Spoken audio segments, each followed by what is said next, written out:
Importante naman talaga, Yuan. Pinapalaya na kita. Mabilis na sagot ni Vinya ng ngiti-ngiti. Talaga, Vinya? Yes, Yuan. Ayoko nang ipagpilitan ang sarili ko sa'yo. I just want you to be happy with the one you really love. That's why I'm setting you free. Masayang wika nito na titig sa mukha ni Yuan. Thank you, Vinya. Thank you talaga. Ang tuwang-tuwang wika ni Yuan dahil sa kasiyahan ay hindi na nito napigilang hindi yakapin si Vinya. So, let's eat na muna, Yuan. Gutom na ako eh. Wika nito sabay himas ng tiyan para halata talagang gutom siya. Sure, Vinya. Tanging tugon naman ni Yuan. Sigurado ka bang kaya mong umuwi? Ipagdadrive na lang kita kasi masakit na pala yung ulo mo.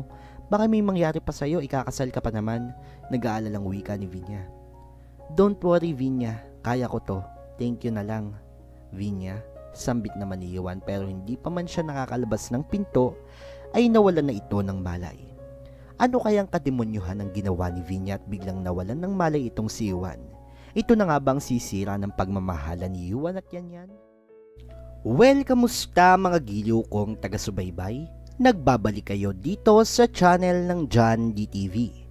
Ngayong nawalan na ng malay si Yuan, saan kaya siya dinala ni Vinya? Dadating ba siya sa araw ng kasal nila?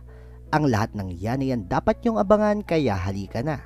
Tumuto ka na at tapusin mo ang video na ito hanggang sa dulo.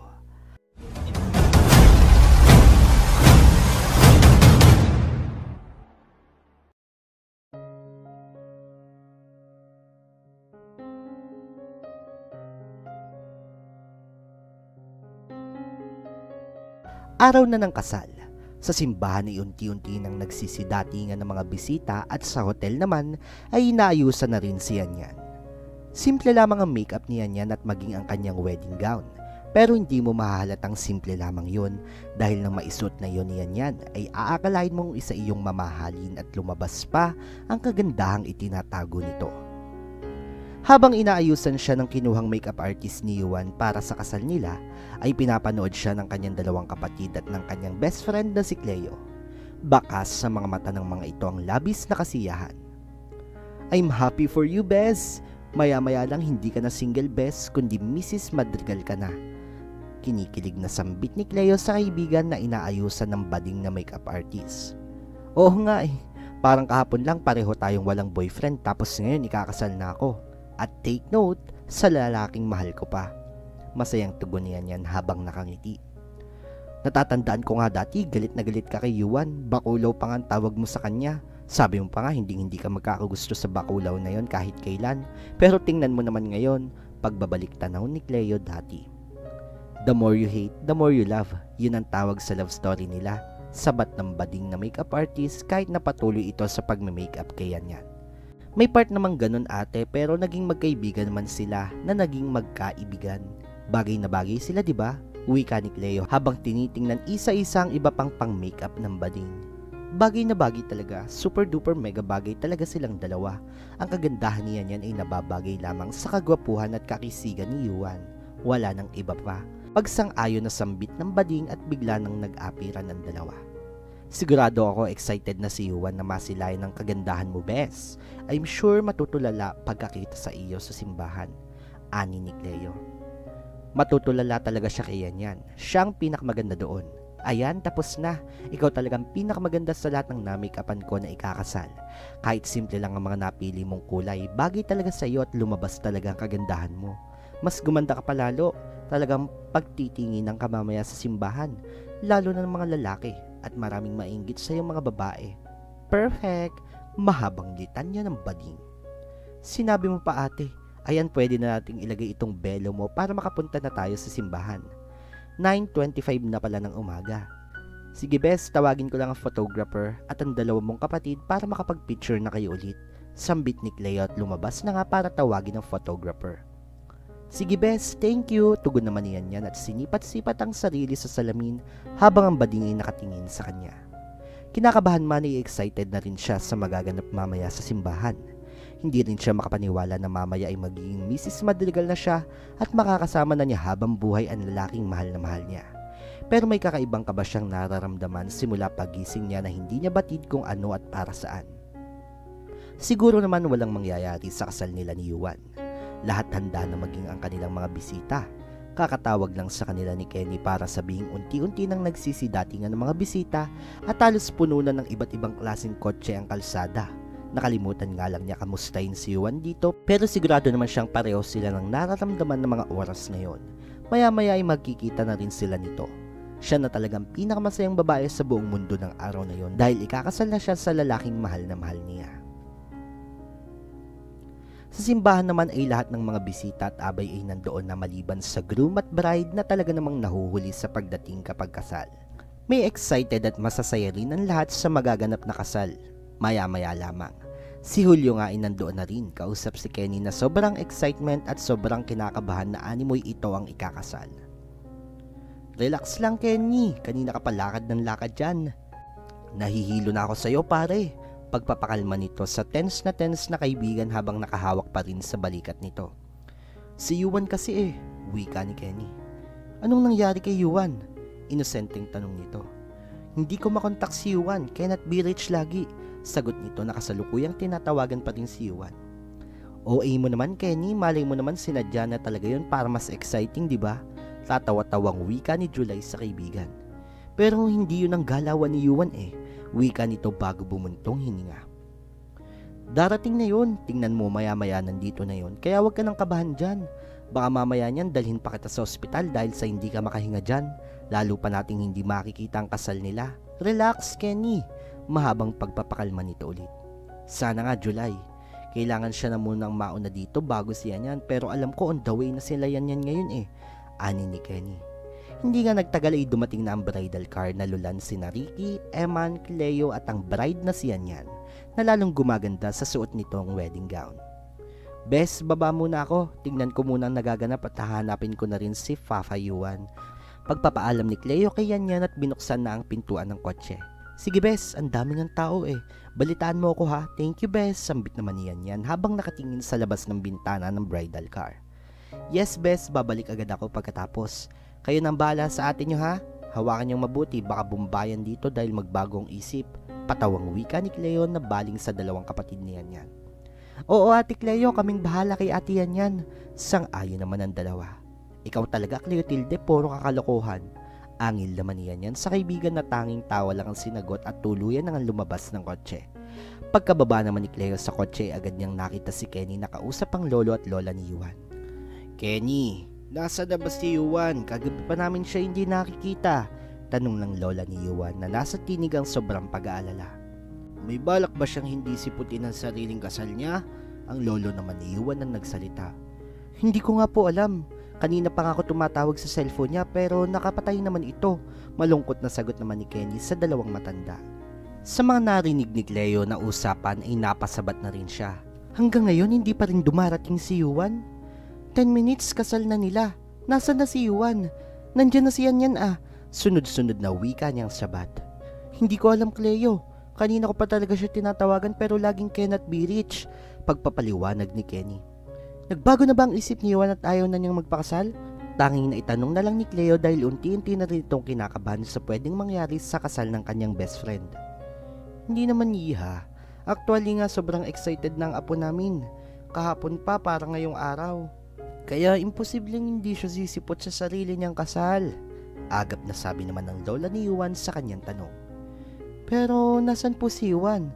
Paano ko po sasabihin ngayon kay Yan na wala pa rin si Yuan? Sobrang mag-aalala rin po yun.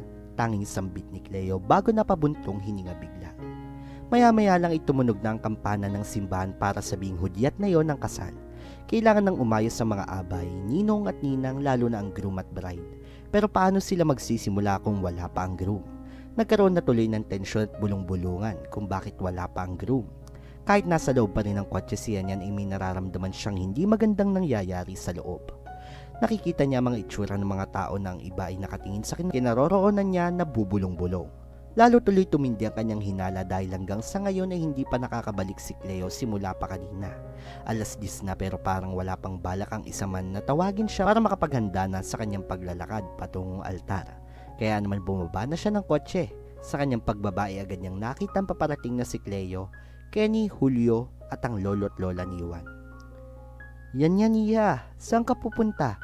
Tanong ng lola ni Yuan. Sa loob po, 10:00 na po, kailangan na po ako sa loob, bakit po? Nagtatakang tanong ni Yan. Iha, may kaunting problema, sambit ng lolo ni Yuan. Ano po? Bes, kasi, Hindi pa man natatapos ni Cleon sasabihin ay nagsalita na si Yan. Ano kasi Bes, sabihin mo. Medyo naiirita na siya dahil sa mga sinabi ng mga ito sa kanya na paligoy-ligoy.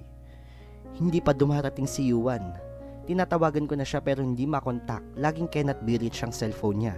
Diretsong pag-amin ni Kenny kay Yan. Ako rin, tinatawag ko siya, wala pa rin talaga. Sabat naman ni July.